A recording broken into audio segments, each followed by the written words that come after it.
तदपि च वाञ्छासमधिकम् शरण्ये लोकानां तव हि चरणावेव निपुणौ हरस्वामाराध्या प्रणतजनसौभाग्यजननीं पुरानारी भूत्वा पुररिपुमतिक्षोभमनय स्मरोऽपि त्वां नत्वा रतिनयनलेपेन वपुषा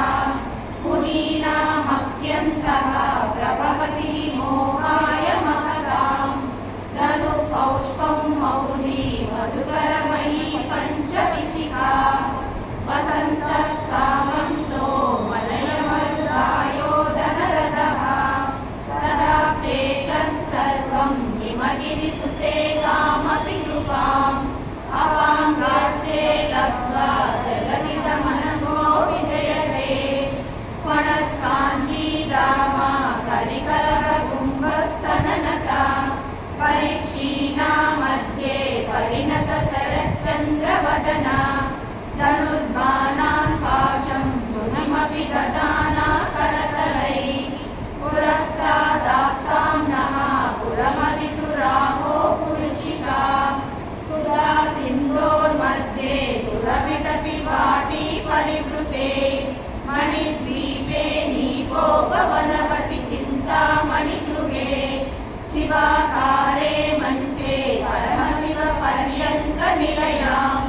भजन्ति त्वां धन्या कविचन चिदानन्दलहरीं मणिमूलाधारे कमपि मणिपूरे उतवहम् स्थितं स्वाधिष्ठाने हृदिमरुतमाकाशमुपरि मनोऽपि भ्रूमध्ये सकलमपि भित्त्वा कुलपदम् सहस्रारे पद्मे सहरहसि पत्या विहरसे सुधाधारासारै शरणयुगलान्तर्विगलितैः प्रपञ्चं सिञ्चन्ति पुनरपि रसाम्नाय महसः अवाप्य स्वां भूमिं भुजगनिवमध्युष्टवलयम् स्वमात्मानं कृत्वा स्वपिशिकुलकुण्डे कुहरिणी चतुर्भिः श्रीकण्ठैः शिवयुवतिभिः पञ्चभिरपि प्रवीणाभिः शम्भो नवभिरपि मूलप्रकृतिभिः चतुश्चत्वारिंशत् वसुदलकलास्रतिवलया विवेकाभिः सार्धं तव शरणकोणा परिणतः त्वदीयं सौन्दर्यं तुहिनगिरिकन्ये तुलयितुं कवीन्द्रः कल्पन्ते पदमपि विरिञ्चि प्रभृतयः यदा लोकौ सुख्यातमरललनायान्ति मनसा तपो विदुष्पापामपि गिरिशसायुज्य पदवी नरं वर्षीयांसं नयनविरसं नर्मसुजडम् तवापाङ्गालोके पतितमनुधावन्ति शतशः गलद्वेणीबन्धा भुजकलशविस्रस्तसिचया हठात् काञ्चो विगलितदुकूला युवतयः हितौ षट्पञ्चाशदधिकपञ्चाशदुदके पुत्रासे द्वाषष्टि चतुरधिकपञ्चाशदनिले दिवि द्विषट्त्रिंशन् मनसि च चतुष्षष्टिरितिये मयूखास्तेषामप्युपरि तव पादाम्बुजयुगम् शरज्योत्स्ना शुद्धां शशियुतजटाजूटमकुटां परत्रासत्राणा स्फटिकघटिका पुस्तककरां सकृन्नत्वा नत्वा कथमिव सतां सन्निदधते मधुक्षीरद्राक्षा मधुरिमधुरीणा फणितयः कवीन्द्राणां चेतः कमलवनबालातपरुचिं भजन्ते ये सन्तः कतिचिदरुणामेव भवति विरिञ्चि प्रेयस्या तरुणतरशृङ्गारलहरी गभीराभिर्वाग्भिः त्रिदधति सतां रञ्जनमयी सवित्री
क्षिरन्ति मन्येभ्यः गिरणनिकुरम्बामृतरसं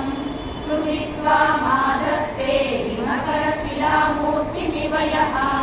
स सर्पाणां दर्पं शमयति शकुन्तादिप इव स्वरकृष्टान् दृष्ट्या सुभयति सुधाधारशिरया कटिल्लेखा तन्वीं धवनशशि वैश्वानरमयीं विषण्णां षण्णामां महापद्माटव्यां मुदितमलमायेन मनसा महान्तः पश्यन्तो ददति परमाह्लादलहरी भवानी त्वं दासे मयि वितर दृष्टिं सकरुणां इति श्रोतुं वाचन् कथयति भवानी त्वमिति यः तदैव त्वं तस्मै सायुज्य पदवीं मुकुन्द ब्रह्मेन्द्र स्फुटमकुटनीराजितपदां त्वया कृत्वा वामं वपुरपरितृप्तेन मनसा शरीरार्धं शम्भोरपरमपि शङ्के मृतमभूत्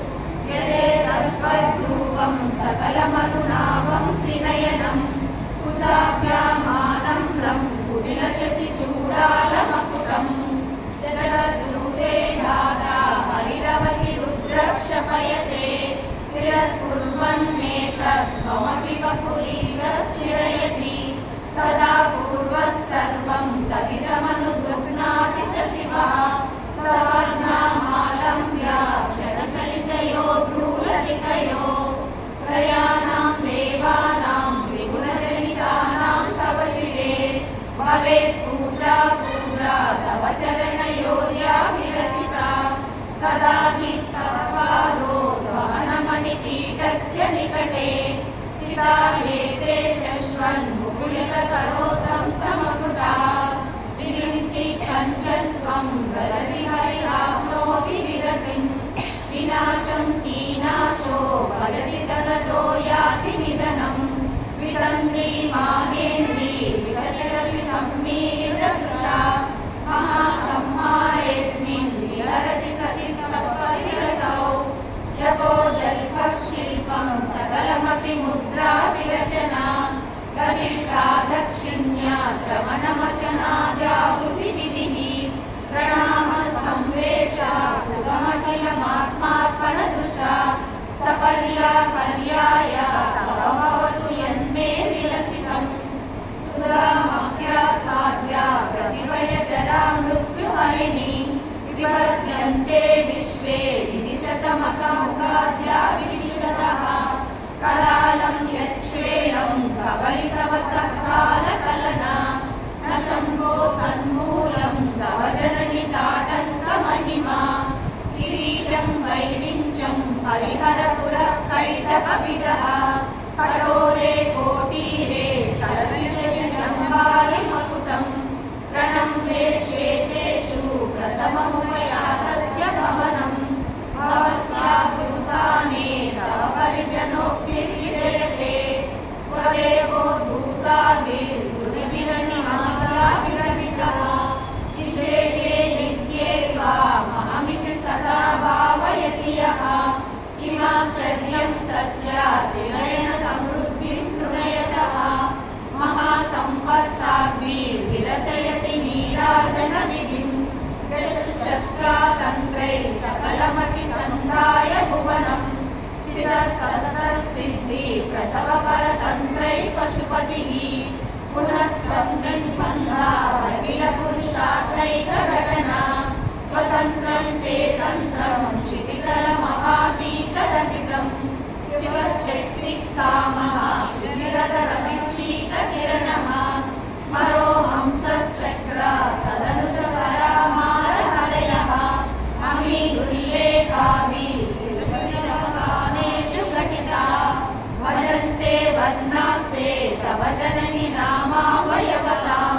स्मरं योनिं लक्ष्मीं हृदयमिदमादौ तव मनो निधायेते नित्ये निरवधि महाभोगरसिका भजन्ति त्वां चिन्तामणिगुणनिबद्धाश्रवलया शिवाग्नौ रुक्मन्तः सुरभिकृतधाराकृतिशतैः शरीरं त्वं शम्भो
दौते शुद्ध स्फटिक विशदं व्योमजनकं